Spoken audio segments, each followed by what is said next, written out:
बिस्मिल्लाहिर्रहमानिर्रहीम। अस्सलामु अलैकुम वरहमतुल्लाहि वबरकातुह। नाज़रीन, आप देख रहे हैं हमारा यूट्यूब चैनल और कुछ सीखें। आप तमाम हजरात का फिर एक बार हमारे यूट्यूब चैनल और कुछ सीखें में खैर मकदम है। कुरान मजीद को याद करने का आसान तरीका, इस हवाले से हमारा सबक नंबर 3 है। पहले 2 सबक गुजर चुके हैं। आज के सबक के अंदर हम बात करने वाले हैं, अगर कुरान मजीद मुकम्मल भूल चुका है तो उसको कैसे याद किया जाए। तो आइए आज के सबक के अंदर हम जानते हैं। तो सबक शुरू करने से पहले छोटी सी गुजारिश है, अगर आपने अभी तक हमारे चैनल को सब्सक्राइब नहीं किया तो प्लीज़ जल्दी से सब्सक्राइब करके बेल घंटी को ज़रूर दबाएं, ताकि मैं जो सबक अपलोड करूँगा आपको नोटिफिकेशन की सूरत में अपने मोबाइल के अंदर मिल जाए। और अगर कोई सवाल दरकार है तो कमेंट के अंदर सवाल ज़रूर किया करें। इंशाल्लाह मैं पूरी कोशिश करूँगा उस सवाल को हल करने की। और अगर हमारे असबाब पसंद आते हैं, हमारी वीडियो अच्छी लगती हैं, तो इनको लाइक भी ज़रूर किया करें। इससे हमारा हौसला अफजाई होता है। और आपके जितने दोस्त अहबाब सीखने सिखाने के साथ ताल्लुक़ रखते हैं, उनको हमारे चैनल और कुछ सीखें के साथ ज़रूर जोड़ें। तो जी हाँ नाज़रीन, आपने बिल्कुल ठीक सुना। अगर आप कुरान मजीद मुकम्मल भुला चुके हैं तो कुरान मजीद को याद करने का तरीका मैं आपको बतलाऊंगा। वैसे तो इसके काफ़ी सारे तरीके हैं, इंशाअल्लाह मैं तरतीब वार आपको बताता जाऊंगा। आज के सबक के अंदर मैं आपको बिल्कुल एक तरीका बतलाने वाला हूँ, जिसकी बुनियाद पर आप कुरान मजीद को आसानी के साथ याद कर सकते हैं। अगर आपको ये तरीका मुश्किल लगता है तो अगले सबक का इंतज़ार कीजिएगा। अगले सबक के अंदर मैं इससे भी आसान तरीका बतलाऊंगा। अगर वो तरीका भी आपको मुश्किल लगता है तो उससे अगले सबक के अंदर मैं उससे भी आसान तरीका आपको बतलाऊंगा। अगर मुकम्मल कुरान मजीद आपको भूल चुका है तो आप कैसे याद करें। आज जिस तरीके पर अमल करेंगे 10 आयात का यौमिया तरीका है। इस तरीके पर अमल करते हुए आप कुरान मजीद को याद कर सकते हैं। इसका तरीकाकार यह है कि आप अपनी तरतीब बनाएं, हर नमाज से पहले या हर नमाज के बाद, या जैसे भी आपको टाइम मिलता है। ज़रूरी नहीं है कि आप नमाजों के बाद ही याद करें, जैसे आपको टाइम मिलता है सुबह सवेरे या रात को। लेकिन बेहतर यही है कि न हर नमाज के बाद आप तरतीब बनाएं 2 आयात मुबारका को याद करने की। कोई मुश्किल काम नहीं है। कुरान मजीद में बहुत सारी आयात छोटी छोटी, अब मिसाल देता हूँ, इन्ना आतैनाकल कौसर ये आयत है, फसल्लि लिरब्बिका वनहर ये आयत है, इन्ना शानिअका हुवल अबतर ये आयत है। तो ऐसे ही एक एक लफ्ज़ की भी आयत हैं। मिसाल देता हूँ, मुदहामतान ये आयत है, तो ज़वाता अफनान ये भी आयत है। तो बहुत छोटी छोटी आयत भी आपको मिल जाएंगी। ये कोई मुश्किल तरीका नहीं है। यौमिया तरीका बनाएं आप 10 आयत याद करने का।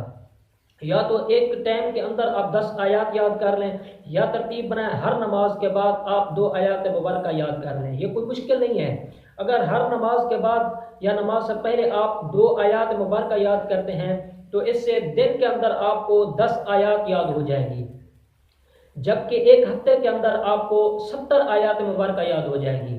और इस तरतीब पर अमल करते हुए एक माह के अंदर आपको तकरीबन 300 आयत मुबारका याद हो जाएंगी, और सालाना आपको 3600 आयत मुबारका याद हो जाएंगी। और कुरान मजीद की टोटल आयत कितनी हैं वो आप अंदाज़ा लगाएं। वैसे तो लिखने के अंदर लिखने वालों ने लिख दिया कि 6666 आयत मुबारका हैं, लेकिन जो मैंने इसकी तहकीक की है, हर सूरत के अंदर आयत मुबारका लिखी हुई होती हैं। इस सूरत की इतनी आयत हैं, इस सूरत की इतनी आयत हैं, आप जमा करते जाएं। तो मैंने ये जमा की हैं, तो इस तरतीब के अंदर ये आयत बनती हैं 6236। तो अगर 6236 आयत हैं तो मेरे ख्याल में अगर यौमिया 10 आयत भी आप याद कर लेते हैं, हर नमाज के बाद 2 आयत मुबारका, या जो आपको टाइम मिले उसके अंदर 10 आयत याद कर लें, तो मेरे ख्याल में 2 साल से पहले पहले आपको कुरान मजीद मुकम्मल याद हो जाएगा। फिर इसको याद रखने के लिए आप तरतीब बनाएं जो आयत मुबारका आपने याद की हैं। अगर तो आपने नमाज से पहले याद की हैं तो उस नमाज के अंदर उन आयत मुबारका की तिलावत कर लें। अगर नमाज के बाद याद की हैं तो जो सुबह की नमाज के बाद जो आयत मुबारका आपने याद की थी वो ज़ुहर के नमाज के अंदर उन्हीं की तिलावत करें। जो ज़ुहर की नमाज के बाद आपने 2 आयत मुबारका याद की हैं, असर की नमाज के अंदर आप उन्हीं की तिलावत करें। और जो असर की नमाज के बाद जो आपने 2 आयत मुबारका याद की हैं, मगरिब की नमाज के अंदर आप उनकी तिलावत फरमा लें। फिर मगरिब की नमाज के बाद जो आपने 2 आयत मुबारका याद की हैं, इशा की नमाज के अंदर आप दिन भर के अंदर जितनी आयत मुबारका आपने याद की हैं, इशा की नमाज के अंदर उन तमाम की आप तिलावत फरमा लें। اس سے آپ قرآن مجید آپ کو یاد ہو جائے گا، اور پیچھے آپ دہراتے رہیں، اس کو بار بار پڑھتے رہیں، آگے جو یاد کر رہے ہیں اس کو پیچھے ترتیب کے ساتھ آپ اس کو پڑھتے رہیں۔ انشاءاللہ اگلے سبق کے اندر میں آپ کو قرآن مجید کی آیات مبارکہ کو یاد کرنے کا طریقہ بھی بتلاؤں گا۔ اگر قرآن مجید کی آیات مبارکہ یاد کریں تو اس کو کیسے یاد کرنا ہے۔ ایک تو ہوتا ہے آپ رٹا لگائیں، لیکن رٹے والا قرآن پاک جو ہوتا ہے وہ آپ کو یاد نہیں رہے گا۔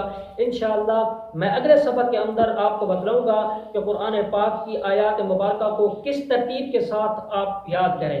تو اس کے کافی سارے طریقے ہیں یاد کرنے کے، انشاءاللہ میں ترتیب بار وہ بھی آپ کو بتلاؤں گا۔ اس لیے کہا کرتا ہوں اگر چینل کو سبسکرائب نہیں کیا تو سبسکرائب کریں، اور اگر بیل گھنٹی کو نہیں دبایا تو بیل گھنٹی کو ضرور دبائیں تاکہ ہمارے یہ اسباق آپ تک بآسانی پہنچتے رہیں۔ ہر ایک سبق میرے خیال میں آپ کے لیے اہم ہونے والا ہے، تو ترتیب کے ساتھ ہم انشاءاللہ چلتے رہیں گے۔ آپ حضرات کے سوالات کے جوابات بھی میں عرض کرتا رہوں گا انشاءاللہ، لیکن آپ حضرات نے ہمارا تعاون کرنا ہے۔ تو آج کے سبق کے اندر ہم نے سیکھ لیا کہ اگر مکمل قرآن پاک ہمیں بھول چکا ہے تو اس کو کیسے یاد کیا جائے۔ یہ پہلا طریقہ، دوسرا طریقہ اور تیسرا طریقہ یہ اگلے سبق کے اندر میں بتاؤں گا انشاءاللہ۔ ترتیب کے ساتھ ایک ایک طریقہ کر کے بتلاؤں گا، کیونکہ انسان تو بہت جلد باز ہے، جو چیز آتی ہے وہ کہتا ہے بس جلدی سے سیکھ پاؤں، لیکن اس سے آپ کو کچھ حاصل نہیں ہوتا۔ اس وجہ سے ایک ایک سبق کر کے بتلاؤں گا،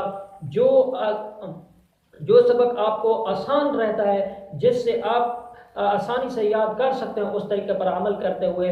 اگر یہ طریقہ مشکل لگتا ہے، آگے والا طریقہ اس سے آسان ہوگا، وہ اس پر عمل کر لیں۔ اگر وہ بھی آپ کو مشکل لگتا ہے، اس سے آگے والا آسان ہوگا۔ کسی کو یہ مشکل لگے گا، کسی کو وہ مشکل لگے گا۔ اس وجہ سے ترتیب کے ساتھ ایک ایک سبق بناؤں گا اور طریقہ بتلاؤں گا کہ قرآن مجید کو کیسے یاد کیا جاتا ہے۔ تو امید ہے آج کا سبق آپ کو پسند آئے گا۔ تو آج کے لیے اتنا ہی، اور ملتے ہیں اگلے سبق کے اندر۔ اپنا بہت بہت خیال رکھیے گا اور مجھے اپنے خصوصی دعاؤں میں یاد رکھیے گا۔ السلام علیکم ورحمۃ اللہ وبرکاتہ۔